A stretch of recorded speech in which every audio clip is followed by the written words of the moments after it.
안녕하세요. 오만사입니다. 인간은 사회적 동물이라고 했습니다. 나 혼자일 때보다 타인이 누군가가 있을 때에 나에 대한 존재의식이 더 강한 법이죠. 다른 사람의 존재가 저의 존재를 인식시켜주고 확인시켜주는 법이니까요. 그래서 사람들은 누구나 다 타인으로부터 좋은 평판을 받으려고 합니다. 남들에게 손가락질을 받고 싫은 소리를 듣고 좋아할 사람은 없으니까요.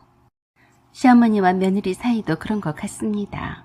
예전과는 달리 요즘 젊은 시어머니들은 며느리에게 좋은 시어머니란 소리를 듣고 싶어 하기도 합니다. 쿨하고 인격적으로 성숙한 시어머니로서의 면모를 보여주겠노라고 나름 노력을 하는 걸로 알고 있습니다. 시대가 많이 바뀌었으니까요. 하지만 우리 인간들은 이성보다는 몸이 먼저 앞서는 감성에 치우치기가 쉽더라고요. 저희 시어머니는 배울 만큼 배우신 분이셨고 젊은 세대를 잘 이해를 하시려고 노력하시는 분으로 알고 있었어요. 결혼 전에 저에게 늘 그러셨습니다. 나는 시어머니라고 해서 며느리에게 이래라 저래라 간섭할 생각은 전혀 없다. 그리고 내 아들이라고 해서 며느리에게 내 아들에게 잘하라고 말하고 싶지도 않아. 그저 너희 둘이 사이좋게 잘 살아만 주면 바랄 게 없다. 서로 힘이 되어주고 서로 자기 편이 되어주고 감싸주면서 살아라. 참 좋은 말씀은 찰도 해주셨던 시어머니셨어요. 그래서 저는 결혼을 잘했다고 생각했습니다. 하지만 그 생각은 그리 오래가지 못했어요. 제가 남편과 결혼식을 올릴 즈음에는 뭔가에 쫓기듯이 후다닥 했습니다. 왜냐고요? 엄마가 갑자기 퇴직을 한다고 해서였어요. 엄마가 퇴직을 하시기 전에 제가 결혼식 올리는 게 엄마의 최대 계획이셨거든요. 엄마의 퇴직이 생각보다 빨리 하시게 되어서 엄마의 성화에 못 이겨 좀 더 빨리 하게 되었습니다. 하필 그 즈음에 저와 남편이 각자 다니던 회사에서도 사건과 일이 많았어요. 그래서 바빠서 결혼식을 치르느라 그동안 꿈꿔왔던 인생의 단 한 번뿐인 결혼식에 대한 어떠한 감흥도 없이 그저 일 하나 처리하듯이 해버린 거죠. 신혼여행도 못 가고 미뤘어요. 그래서 그랬을까요? 한때는 집에서 주부로만 있는 친구가 부럽기도 했습니다. 아침에 남편을 출근을 시키고 여유있게 커피 한 잔을 하며 음악을 틀어놓고 혼자만의 시간을 갖는 그 차고 넘치는 넉넉함이 참 부럽더라고요. 신혼 9개월 차인데도 집안 꼴은 말이 아니었어요. 제가 꿈꾸던 그런 신혼집 인테리어도 아니었고요. 저와 남편은 일만큼은 똑부러지게 해야 직성이 풀리는 사람들이라 각자만의 독립된 방이 있어야 했습니다. 각자 방 하나씩에서 2개이고 안방이 1개였어요. 제가 쇼핑할 시간도 없기도 하거니와 쓸데없는 물건을 사쟁겨 놓는 걸 싫어해서 거실엔 그야말로 소박한 광장 그 자체였어요. 대형 TV 하나와 3인용 소파 하나만 딸랑 있었어요. 화분을 관리하기 힘드니까 전부 다 아빠한테 가져다 드렸고요. 하다못해 감성적인 스탠드나 커튼도 없이 최대한 미니멀하고 단순한 신혼집 풍경이었죠. 집과 회사를 왔다 갔다 하며 주말에는 늘어지게 잠만 자고 결혼식이다 뭐다 해서 또 바삐 달려나가고 그러다 보니 제 신혼집이 하숙집 같았어요. 어느 날 문득 내게도 쉼이 필요하다고 느꼈습니다. 답답한 일상에서 벗어나고 싶더라고요. 그래서 생각을 해낸 것이 못 간 신혼여행을 가는 것이었습니다. 돈만 쳐들어가는 럭셔리 신혼여행은 생각하지도 않았어요. 그저 여기 우리나라를 벗어나면 된다는 생각으로 푹 쉬다가 올 곳을 생각했어요. 직장인이 한 달씩이나 휴가를 빼기가 어디 쉬운 일이냐고 하실 겁니다. 시도를 해보니 못할 것도 아니더라고요.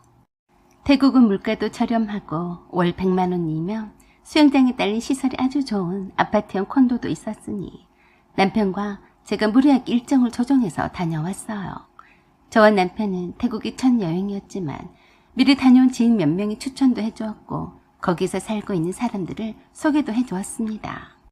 처음엔 매일 수영을 하고 헬스장에서 운동도 하고 마사지도 받으면서 관광을 하니까 살 것 같더라고요. 음식값도 저렴하니까 매번 맛집을 골라다니며 찾아다니는 재미도 있었어요. 간 김에 피피섬도 가고 푸켓도 갔습니다.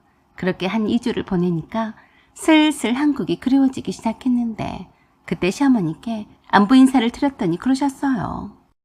목이 안 뜯기고 잘 있냐? 여기는 걱정하지 말고 차분히 있다 와라. 내가 너희 집을 비워만 둘 수 없어서 여기에 와서 지내고 있다. 하필 아파트 엘리베이터로 교체 공사를 한다고 하는데 15층 어떻게 걸어서 다니겠냐? 그래서 너희들 집도 볼 겸 해서 니네들 집에 와 있어. 괜찮지? 저는 그저 별 생각도 없이 며칠 계시다 가는 것쯤이야 뭐 어쩌겠냐 싶어서 괜찮다고 했어요. 그런데 아예 눌러앉아 계실 줄이야. 어찌 알았겠습니까? 에휴, 집에 돌아와 보니 제 신혼집을 온데간데 없었어요. 집이 엄청 낯설어서 황당했습니다. 시어머니께서 고등어 무조림을 맛있게 했다며 밥 먹자고 상을 차리시는데 깜짝 놀랐어요. 못 보던 물건들이 즐비했습니다. 어머니, 이건 뭐예요? 상을 차리시다가 저를 보시더니 그러셨어요. 뭐긴, 집에서 화분 받침대를 가져온 거다. 왜, 보기 싫으냐? 보기 싫다기보다 왜 애써서 가져오셨어요? 저는 이거 필요 없어요. 화분도 안 키우는데 화분까지 있네요. 그랬더니 어이가 없는 말씀을 하셨습니다. 그건 걱정 마라. 내가 키우면 되는 거니까. 네? 어머니가 키운다고요? 그럼 내가 키우지 누가 키우냐? 저는 어리둥절해서 남편을 쳐다봤어요. 남편도 무슨 영문인지 모르겠다는 표정이었어요. 일단 캐리어 2개와 배낭 가방을 열어 젖히고 안방으로 들어갔습니다. 남편도 따라 들어왔는데 기절 초풍하는 줄 알았어요. 침대도 사라지고 없고 시어머니 가방과 물건들로 가득 차 있었어요. 바로 나와서 다시 시어머니께 여쭙습니다. 어머니, 침대는 어디 갔어요? 침대? 묵감방으로 옮겨놨다. 그거 옮기느라 나랑 효심이랑 쥐어놓은 줄 알았지 뭐냐? 그렇게 무거울 줄 내가 알았겠냐? 네? 왜 침대를 옮겨요? 라고 하며 잽싸게 문간방을 열어봤더니 침대가 대충 놓여져 있었어요. 그 문간방은 제가 서재로 쓰던 제 방이었어요. 킹사이즈인 그 큰 침대를 어떻게 쑤셔박아 넣었는지는 알다가도 모르겠더라고요. 침대 때문에 제 컴퓨터 책상이 문간방에 딸린 베란다로 밀려나 있었어요. 기가 막혔습니다. 저보다 남편이 놀라서 시어머니께 그랬어요. 엄마, 이게 뭐예요? 보면 모르냐? 너희들이 한 달 동안에 있다가 온다길래 내가 안방을 효심이랑 편하게 쓰려고 침대를 옮긴 거야. 뭘 그렇게 놀라냐? 엄마, 그래도 그렇지. 저한테 묻지도 않고 막 옮겨버리면 어떡해요? 참, 해외로 놀러 갔는데 너한테 그런 것까지 물어봐서 해야 하냐? 아니, 그럼 저희가 오기 전에 미리 제자리로 갖다 놓으시는 거 했어야죠. 그동안 여기에 계속 계셨던 거예요. 그러자 시어머니께서 화가 나셨어요. 어째 그 말투가 영 거슬린다. 내가 이 집에 와 있는 게 그렇게 꼴보기 싫으냐? 새 집인데 빈집이라서 내가 좀 편해서 있던 건데 그렇게 성질을 낼 일이야? 엄마, 당연하죠. 잠깐 계셨다가 가시는 거야. 괜찮지만 침대까지 옮겨버리고 짐까지 끌고 오셨잖아요. 저희들 어디서 자라고 그러세요? 지금 피곤해서 한숨 자야 되는데 언제 이걸 다 다시 옮기냐고요. 그랬더니 시어머니가 그러셨습니다. 누가 너보고 옮기라고 했냐? 너희들은 침대가 있는 문간방에서 자라. 그 말씀에 저도 깜짝 놀랐습니다. 네? 그게 무슨 말씀이세요? 귓구멍이 막혔냐? 세월 좋게 한 달씩이나 해외여행을 하다 왔으면서 죽으나 사나 해외 구경도 못 해본 내가 문간방에서 살아야겠냐? 앞으로 여기서 저 큰 방에서 나랑 효심이랑 지낼 테니까 그리 알아. 알았냐? 이게 웬 날벼락인가 했습니다. 그렇게 경우가 밝으실 것 같던 시어머니셨는데 지금 뭐 하자는 것인지 이해가 되지 않았어요. 어머니, 그럼 계속 저희랑 함께 사시겠다는 거예요? 그러면 안 되는 거냐? 가만히 생각을 해보니까 효심이 말이 틀린 말이 하나도 없더라. 오래되어서 욕실변기며 고장이 안 난다고 없는 아파트에서 내가 왜 아들집을 놔두고 그렇게 궁색하게 살겠냐? 너는 호강이 처쳐서 해외 다 뭐다 한 달씩이나 쏘다니는데 내가 너네 집에 와서 사는 게 그렇게 불만이냐? 네? 그럼 여기서 계속 저희랑 함께 사시겠다 그 말씀이세요? 그래, 너야 당연히 싫겠지만 효심이도 바퀴벌레가 드글드글한 그 지긋지긋한 아파트에는 다시는 들어가기가 싫단다. 어쩌겠냐. 효심이가 시집을 갈 동안만 여기서 살아야겠다. 그리 알고 너희들은 문간방에서 지내라. 그래서 남편이 안 된다고 했어요. 엄마, 죄송하지만 엄마가 계실 곳이 없는 것도 아닌데 이렇게 무작정 저의 신혼집에서 사시겠다는 것은 안 될 말이에요. 그러니까 내일 짐 싸서 돌아가세요. 아셨어요? 그러자 오히려 시어머니께서 기가 막히다는 듯이 그러셨습니다. 내가 헛살았구나. 아들은 낳아봤자 소용이 없다더니 그 말이 딱 맞네. 내가 맨입으로 있으려고 하겠냐? 나 그렇게 경우 없는 사람이 아니다. 너희들 밥 차려줄 거야. 그럼 됐냐? 아니요. 그래도 안 됩니다. 내일 돌아가시는 게 좋겠어요. 그런 남편에게 제가 그만하라고 하면서 시어머니께 한 가지 여쭸어요. 어머니, 여기가 새 집이라 좋아서 그러신 거면 이건 어때요? 뭐가 말이냐? 어머니가 사셨던 그 집을 저에게 주세요. 완전히 명의 이전을 해주세요. 그럼 여기서 사셔도 괜찮아요. 암요. 그랬더니 그것도 싫다고 하셨습니다. 생각을 해봐라. 나한테 있는 거라곤 딱 그거 하나밖에 없는데 너한테 주고 싶겠냐? 그래서 제가 안색을 딱 바꾸고 말했어요. 그래서 며느리 신혼집에서 함께 사시겠다고요? 내가 그러겠다는데 네가 왜 불만이야? 너는 더 좋은 거 아니냐? 집안일은 안 해도 되고 놀러 가고 싶으면 또 해외로 한 달을 살다 와도 내가 집을 지키고 있으니 말이다. 요새 애들은 너무 자기밖에 몰라. 난 평생 해외는 한 번도 못 가봤구만. 어머니, 저희가 어머니도 냅두고 한 달 동안 해외여행을 다녀와서 화가 나신 거예요? 나 화 안 났다. 어서 밥이나 먹자. 너무 서럽게 그렇게 눈치 주지 마라. 효심이도 오죽하면 그 오래된 집에서 살기 싫어서 이쪽으로 왔겠냐. 행여나 지금 하는 것처럼 눈치 줄 생각은 절대 하지 마라. 어여 밥부터 먹어. 시어머니께서 애써서 차려주시는 고등어 무조림이 눈에 들어오겠나요. 골치가 뜨뜻 아파왔습니다. 그때 신우이가 퇴근해서 집에 들어왔어요.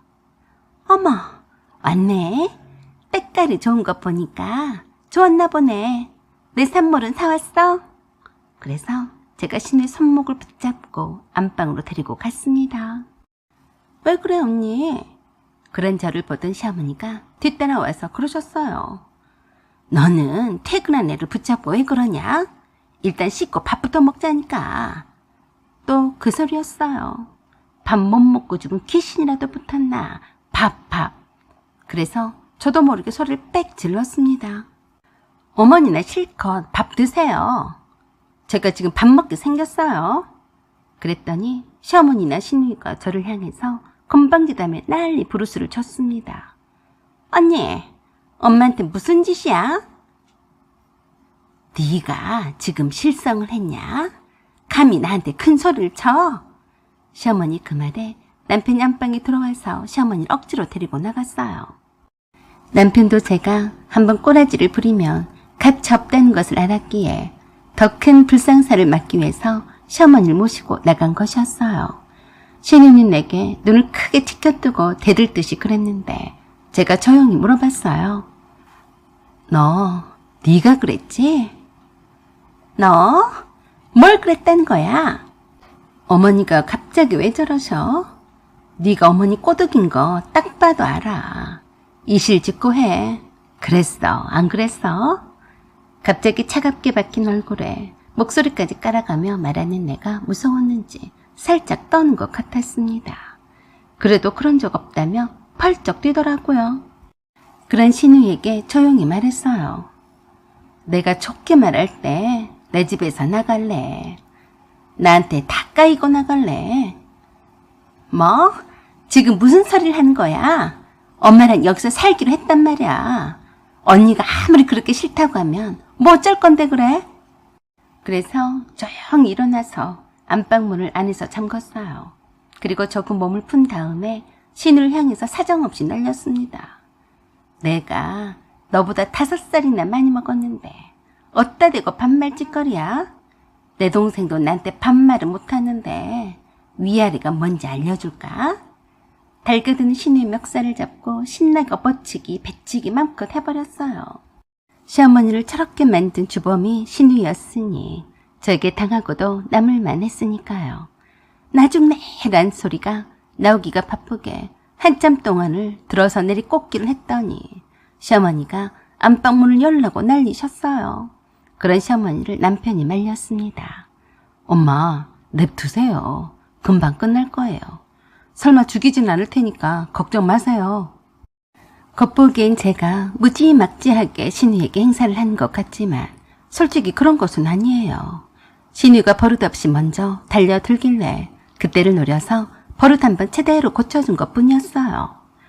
내 노림수에 빠지던 신우이가 뭐 어쩌겠습니까?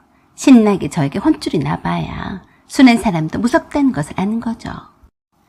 쿵쿵거리는 소리에 신우이가 소리를 지를 때마다 들었다 내리쳤더니 어느새 신우이가 싹싹 비는 소리를 했습니다. 시어머니는 경찰을 부른다며 난리를 치고 그런 시어머니를 말리며 남편과 밖에서 싸우더라고요. 신우이가 다 죽어가는 목소리로 제게 잘못했다며 빌었어요. 너 뭘 잘못했니? 여기서 나갈게요. 엄마도 처음부터 여기 살려고 온 게 아니에요. 내가 살아보니까 여기가 좋아서 엄마를 꼬신 거 맞아요. 내가 막내라서 엄마가 내 말이라면 다 들어주시는 건 이용해서 내가 여기서 언니랑 오빠랑 살자고 했어요. 그래서 여기서 안방을 차지하고 살 거야? 아니에요. 지금 짐 싸서 나갈게요. 네? 너 내가 누군지 몰랐지? 나는 째째하게 머리끄덩이 잡고 싸우지는 않아. 말이 안 통하는 너 같은 걸한테는 그냥 딱 쉬운 방법만 써. 쬐끄만한 게 하늘 같은 올케 언니한테 반말 찌꺼리 나고 마음 약한 어머니를 꼬셔서 욕먹게 하고 그게 할 짓이냐? 알았어요. 알았으니까 그만 좀 해요. 다시는 안 그럴게요.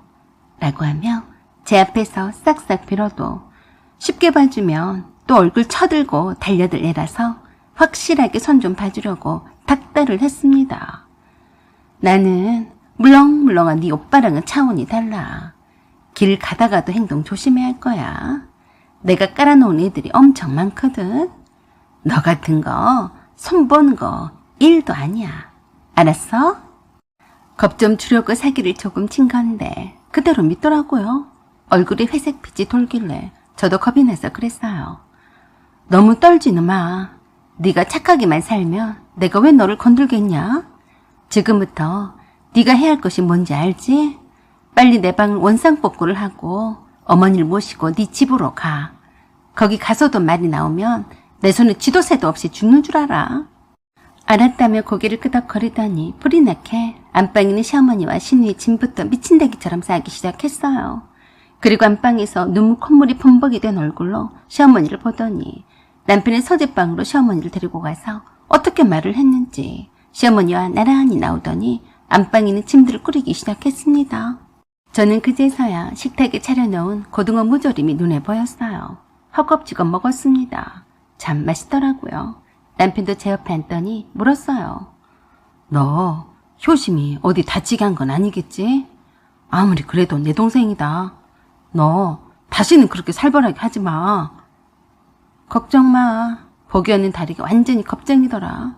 설마 하니 아프게만 하지 다치게 하겠냐? 그래도 엄마가 하도 감싸고 도는 바람에 제가 버릇이 없었잖아. 오늘 임자를 만난 거지. 세상에 무솔 인간이 하나도 없었는데 잘 됐네. 그런 말들을 주고받고 있는데 쭈뼛거리며 다가오더니 남편에게 그러더라고요. 오빠, 침대 옮기는 거 도와줘. 그렇게 순식간에 침대는 다시 안방으로 옮겨졌습니다. 시어머니 화분이란 물건들은 덩치가 커서 바로 가지고 나갈 수도 없었는데 꾸역꾸역 챙겨서 나가더라고요. 그래서 시어머니께 말이라도 그랬어요. 어머니, 오늘은 늦었으니까 주무시고 내일 가세요. 그랬더니 신우이가 자꾸 시어머니께 빨리 가야 한다고 눈치를 주는 듯 싶더니 시어머니께서 그러셨어요. 아니다. 갈 때는 빨리 가주는 게 A지. 안 그러냐? 네, 그러세요 그럼. 내가 냉장고에 김치도 가져다 놓고 반찬도 해놨으니까 그거 너희들이 잘 챙겨 먹어라. 네, 잘 먹을게요. 그 뒤로 신우이는 제게 얼마나 놀랐었는지 통 연락도 하지도 않고 조용했습니다. 그 후 일주일이 지났을 무렵에 시어머니한테서 전화가 왔어요. 있잖냐, 그때 네 안방에서 네가 어떻게 했길래 애가 싹 변했냐? 어머니, 어떻게 하긴요. 그냥 속 차리라고 나이값 좀 하라고 했어요. 왜요? 아니, 글쎄 얘가 딴 사람이 되었다. 한 번씩 방 청소도 하고 설거지도 보이면 하고 말이다. 나한테 존댓말도 쓰더라. 안 그러다가 그러니까 내가 적응이 안 된다. 어머니, 당연히 그래야 하는 거 아니에요? 지금 아가씨 나이가 26이나 먹었는데 아직까지 사춘기 중딩처럼 하고 다니니 정상은 아니죠. 잘 지켜보세요. 또 말 안 들으면 저에게 보내세요. 그랬더니 시어머니께서 그러셨어요. 내가 아들이 하나라 다행이다. 또 너 같은 무서운 며느리 얻을까봐 살겠냐? 부탁인데 내 아들은 그렇게 휘어잡을 생각은 하지 마라. 저는 껄껄 웃으며 그랬어요. 어머니, 그런 걱정은 하지 마세요. 제가 왜 말짱한 사람을 잡겠어요. 그 뒤부터는 예전처럼 평화가 다시 찾아왔습니다. 시어머니도 제가 어떻게 역대급 복수전을 펼칠지 모르니 다시는 그러지는 않겠죠. 쫄보면서 센 척만 했던 귀여운 시누이와 시어머니였습니다. 사연은 여기까지입니다. 구독과 좋아요 부탁드려요. 감사합니다.